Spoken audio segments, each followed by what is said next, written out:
Meet David Mark Seidel, author of Peace, Butter, and Jelly, here to share his story with you. Now let's start with peace.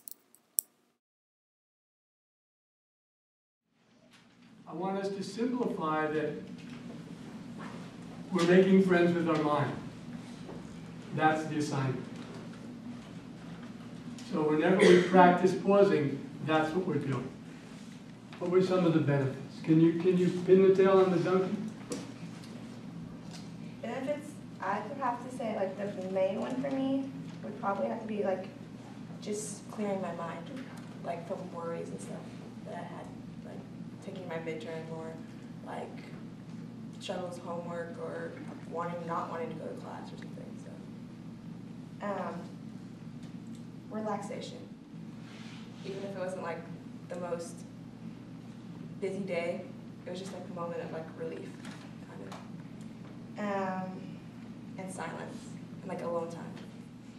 So how we pause is very connected to our breath. And if we're not paying any attention to our breath, then probably we're holding our breath. Let's make a shift now from peace to butter. You're hungry. And the way we're going to...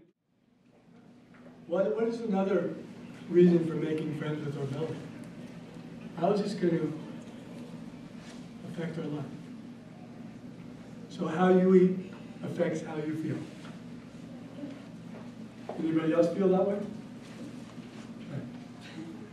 And that's another way that you imprint Jessica on your students.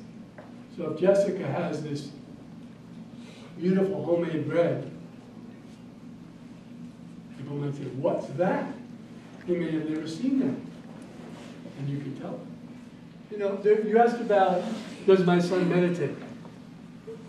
For years, people would look at what he brought for lunch and say, "Wow, look at that stuff.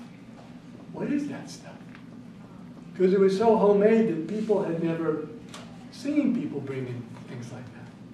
You know, if it wasn't a snackable or something in a package, they didn't know what it was. So that's his story. Who else has a happy eater story? The story about how your parents met. The story about how, you know, you took your first swimming lesson. Whatever it is. Yes. Because I love being around people, but sometimes I just need, even if it's just like a few minutes, I just need moments to myself. I'm a kid at heart, and I'm obsessed with dinosaurs. So yeah, I'm a very independent person. I'm very strong-willed, so I like to do things on my own versus having to depend on people. Creativity, because I like to do hands-on things and be creative. It's just like it's a good feeling, you know, and I loved my elementary school teachers. Like, you know, I just had this like bond with them that, you know, like I'd come in every day and be like, "Oh, I can't wait to see Mrs. So-and-so." And, you know, I kind of want to be that Mrs. So-and-so and have kids look up to me. And, you know, just it like... You were saying that you meditate every day for like 30 years. Does your son meditate with you?